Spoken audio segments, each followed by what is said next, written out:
Hello everyone and welcome to Product School. I am Sidhartha Guru, Sid. I'm a product manager at booking.com and I'm here to talk about horizontal product managers, why companies need them, what they are, and how to succeed as one. Before we begin on this topic, let me give you a quick introduction about myself. I start off my professional career building aircraft engines for fighter planes for the government of India. These are really long life cycle products with developments running into a few years and with all the bureaucracy that a government institution is well known about. I was building high tech systems to measure micrometer vibrations, which was really complicated and did not have many parallels in the industry. Post my MBA, I joined Flipkart, which is India's largest e-commerce company and is a market leader in lifestyle and mobile products.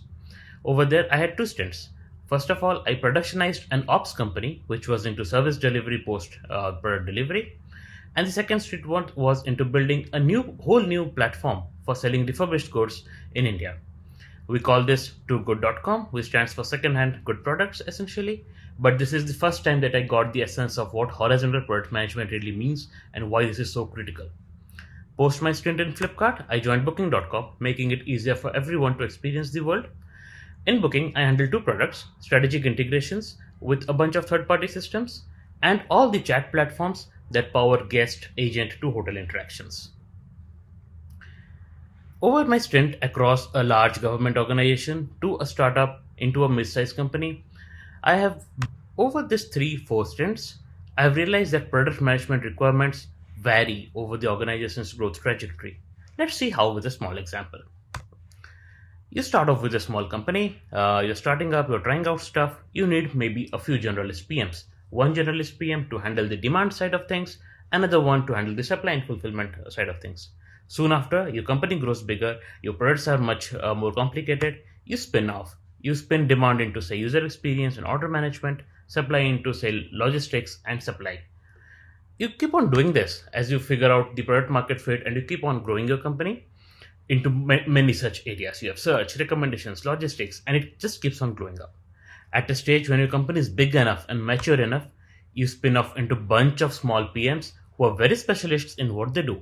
They go very deep into each of the subject matters, but there are too many of them. Now, what is the implication of this? Two things happen. One, the essential complexity goes up.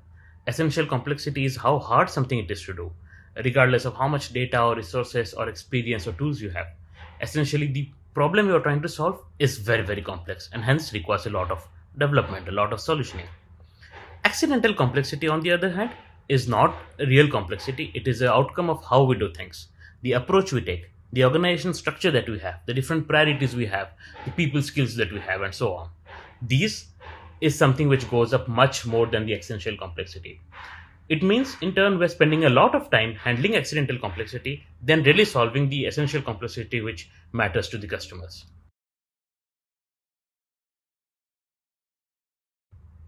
Going back to our drawing from the earlier, we see that as a company grows, we have a bunch of specialist PMs doing very specific things in various domains.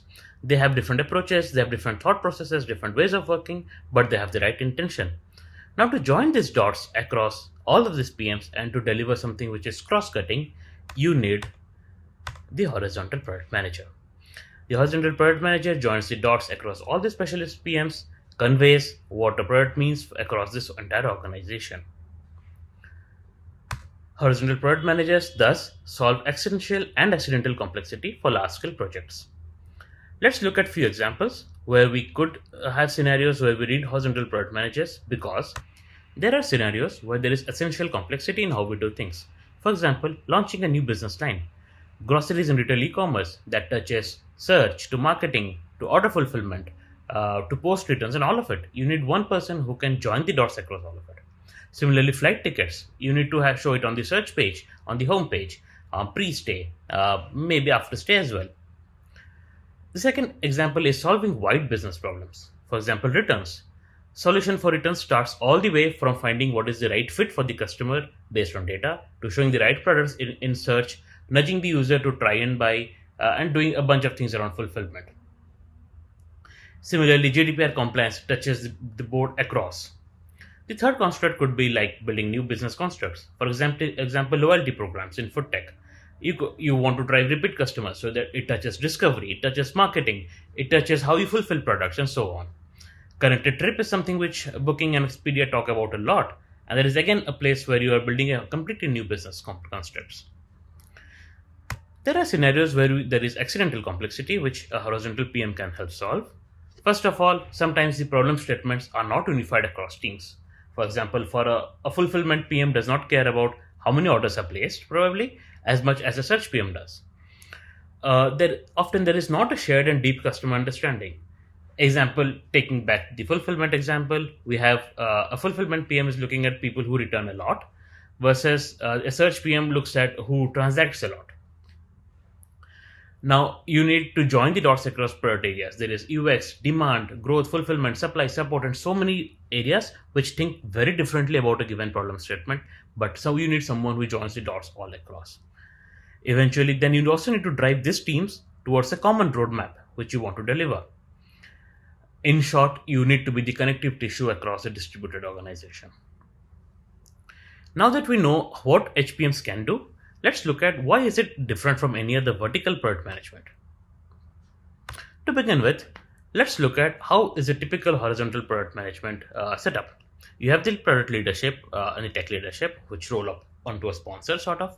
You have here the servant leader at the center of all of it. The servant leader, the horizontal product manager, could have their own engineering team, their own design team, but most often than not, they are dependent on other PMs across the organization to drive changes. So a typical setup, which is what we had both in Flipkart and in Booking, is where I was the horizontal product manager in center. I had my own design team and engineering team, which were either scantily resourced, but there were about tons of other PMs who I had to interact with, get work done as part of their sprints, raise dependencies, and so on. Now, this structure itself brings us to the differences between a normal PM, a vertical PM, and a horizontal PM. The first difference is in the depth of the problem versus the breadth of it. Gray lines here indicate vertical PMs. For example, the app experience, search, checkout, or whoever you might name, they go very deep into a specific problem area. For example, the app experience PM would go very deep into click-through rates, bounces, interactions, heat maps, and so on. Same for all the other PMs.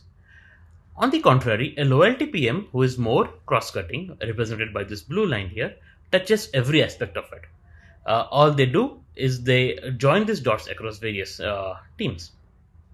So a loyalty PM looks at how to surface loyalty across the experience, starting from when a user opens the app all the way till the person receives the product at their end. And that's why they touch all these areas. Logically from that, the problem space that is defined is completely yours, completely the horizontal product managers. So they own the customer understanding, they own user experience, business problems, overall goals and matrices, and all the compromises that you do on the way. But the solution space is not entirely the horizontal product managers. The solution space includes stuff like how to do it, what technology to use, what architecture should be built, what is a short-term versus a long-term solutions. You need really deep product understanding in these areas, and that is where you leverage the vertical PMs of those areas to help you in the solution.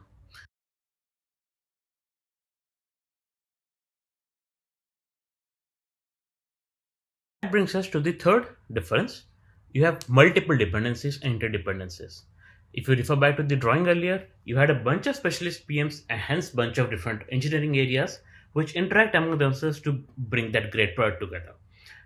So the number of dependencies that you can expect for a horizontal product manager is way more than what you could do with us that you might require for a vertical product manager. Logically following, your delivery as a product manager is the sum of micro deliveries of all these various teams that you have dependencies on. You are no longer responsible for just one engineering team or two engineering teams and one split of work. It is split across so many teams.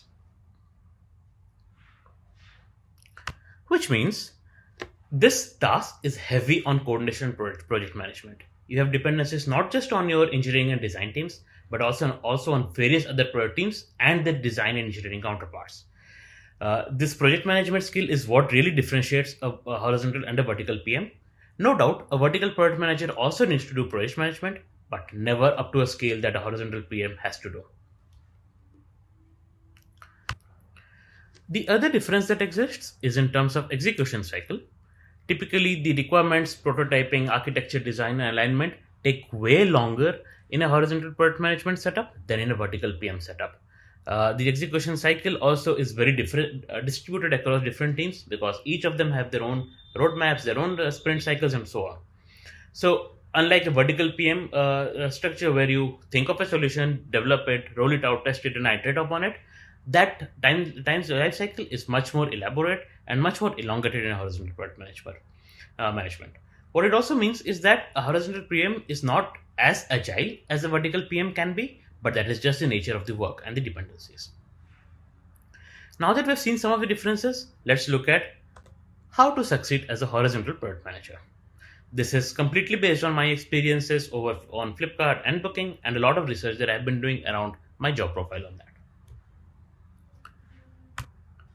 The first trick is to have extreme clarity on requirements. That starts off with having a very deep customer understanding. You need to understand your customers completely in and out, what they need, what they want, what they wish for, and be very clear about it. The second thing which is important is data. Because you are dependent on a bunch of other teams, each of these teams would want to know why at all we're taking a decision or are seeking a requirement. This is where data comes into play. Where there's no data, of course, use your gut, use your heuristics, use research, but have enough information to back you up. The third thing which is important is ruthless prioritization. Often in a large scale company, you'll have tons of ideas floating into you. And like any vertical product management or any product management for that matter, prioritization is very, very essential. In case of horizontal product management, it is even more essential to ruthlessly prioritize products because you are asking dependent teams for your time, for their goodwill, and their deliverables. And finally, you need to identify and raise dependencies early on and very proactively.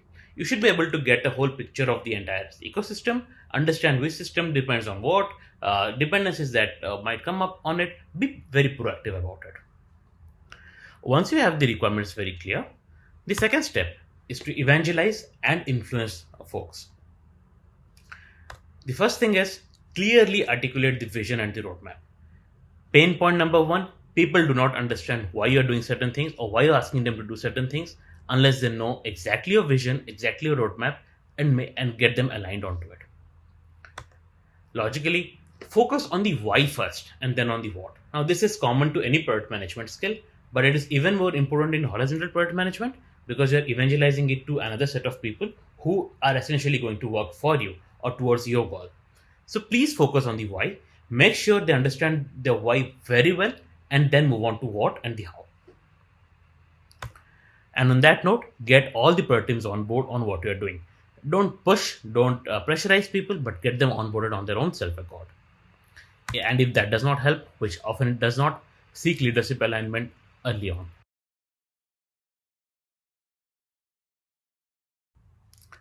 The next thing is about knowledge. Knowledge indeed is power. If you have knowledge, you can motivate, you can influence anyone. There is this fancy graph about how much time you spend on acquiring a knowledge versus how much knowledge you acquire. So there's of course the flattening after it. There's this point which is like just enough. Now, what does just enough mean in a horizontal product management setup? You need just enough knowledge to drive product and tech solutioning. You need just enough knowledge to make informed decisions and to enable taking informed decisions. You need just enough knowledge to clearly communicate dependencies, to mitigate risks and blockers, and more importantly, to not sound stupid or ignorant. Now, it's very weird to go into a meeting where people are talking about something and you feel it's hubris. Now, how do you get this knowledge? Read. There's no substitute for reading. Read decks, read Wikipedias, read whatever resources you can get your hands on. Ask people. People are generally helpful when you ask them genuine questions. And if not, just mine around. Go back into code, go back into some release notes, ask people around, get some context. Just do anything that will get you enough knowledge. Now, what kind of knowledge do you need? You need knowledge that will give you a perspective about things. So you need to have, for example, the loyalty PM example that we keep on taking. You need to have sufficient knowledge about how search works, about how order fulfillment works, how logistics works, and so on. Just enough of that. More importantly, having knowledge also helps you find blind spots that you might have missed. As you start joining the dots, you will figure out if definitely left out one dot that you want to join in. The next thing is to communicate and document everything that happens. Like I said, horizontal project management is extremely heavy on project management and coordination, and communication is your best tool. To start with, talk their language, not in terms of Hindi, English, French, Dutch, or the likes, but in their technical language that they understand. So when you talk to a search or an experienced PM, talk about conversions, click throughs, heat maps, and stuff. When you talk to a fulfillment PM, talk to them in terms of SLAs, return timelines, delivery life cycles, and stuff like that. Understand their domain, understand the language that they use, and try to converse in it. It makes it easier for you to understand what they're speaking about, and also for you to clearly communicate your requirements. To do this, set up spoken and written communication channels as much as possible. Examples of spoken communication channels are weekly meetings, cadence meetings, steering committee meetings, and so on. Written communication channels are chat groups, email threads, text messages. Even use WhatsApp if you might have to. The availability of more channels is never a loss. Just ensure that each of these channels is effective. Next, document every decision and action that you take, not just as a proof of what was done, but more as a later reference. If you have made a technical debt, note it down so that you can solve it in a later sprint. If you have taken a shortcut or put in a hack to get something done, document it so you can fix it in the longer run. If you chose one path over the other, document it so you can test if it is working all right, and then revert back if something goes wrong. The fourth space is around frequently update and share progress. There is often a term called over communication. I am personally not a fan of over communicating. I prefer effective communication, but frequently sharing updates, not just with your seniors up or with your direct team members, with the wider audience. Doing this ensures everyone is on the same page around where the program is heading, what are the decisions being made, what are the deliveries that have come up and about to come up, and so on. It just makes your life easy in terms of having to tell the same thing to many people. The fourth point is around conducting product demos. Every sprint or two sprints, depending on the scope and the scale of your project, please ensure you set up demos with all the right audience in place. The right audience includes leadership, business folks, the dependent technology teams, product teams, and so on. This gives you a very good visibility and feedback, and really early feedback into how the project is developing, and also helps you manage stakeholders at large. The last, but probably the most important thing, is to be able to get things done. It starts off by valuing your time. Everyone's time is limited, so is yours. Please ensure that you put your right time in the right buckets where you can maximize your efficiency and the output to the overall product. Empower decision making. You do not really need to make all the decisions across the board yourselves. There are very good PMs on all the areas who are really subject matter experts, and you probably do not have all the knowledge that they have. Empower decision making where they can understand the customer, understand your value proposition, understand your product, and then take decisions on your behalf. It will make the entire product more efficient, and personally, you as a more efficient horizontal product manager or a leader, product management leader in the future. Logically, be comfortable with conflict. Don't shy away from conflict. Having healthy conflicts is a very good way to figure out solutions to very tricky problem statements. Just don't get into fights. Of course, that makes the things messy. But intellectual conflicts around what's the right way to do things, what is good, what's bad, is a very good thing to have, and be comfortable with that.